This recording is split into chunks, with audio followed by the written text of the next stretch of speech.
লন্ডনের কোভেন্ট গার্ডেনের খোলা চত্বরে চলে একের পর এক পাঞ্চ ও জুডি শো। 50তম পাঞ্চ অ্যান্ড জুডি শো উৎসব উপলক্ষে শতাধিক শিশু ও অভিভাবক ভিড় করেন রঙিন এই পুতুল নাট্যের আসরে। হাস্যরস আর অতিনাটকীয় চরিত্রগুলোই যেন আকর্ষণের মূল কেন্দ্রবিন্দু। পুতুলের কণ্ঠে থাকে বিশেষ সোয়াজল যন্ত্রের ব্যবহার, যা শিল্পীদের একান্ত গোপন কৌশল। অনেকে আবার প্রজন্ম ধরে করে আসছেন এই পারফরমেন্স, তাই তাদের কাছে এটি কেবল শো নয় বরং ঐতিহ্য।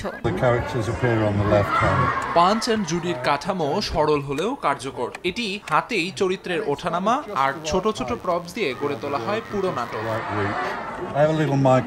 পুতুল হাতে একাই চরিত্র বদলে বদলে পুরো দৃশ্য সাজান শিল্পীরা। নাটকের মধ্যে থাকে শিশুর যত্ন, পুলিশের সঙ্গে ধস্তাধস্তি, এমনকি কুমিরের সঙ্গে কুস্তিও। সবটাই অবশ্য নিছক বিনোদন। শুধু শো নয়, এই দিনটি পাপিটিয়ারদের জন্য এক বিশেষ ধর্মীয় আনুষ্ঠানিকতারও। সেন্ট পলস গির্জার ভেতরে বিশেষ প্রার্থনার আয়োজন করা হয়, যেখানে ছিল অভিনেতা চার্লি চ্যাপলিন ও নোয়েল কাওয়ার্ডের স্মৃতিচিহ্ন।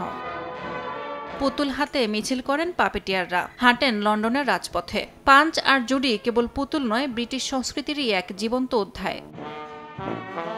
ইয়াসমিন অনন্যা, সময় সংবাদ।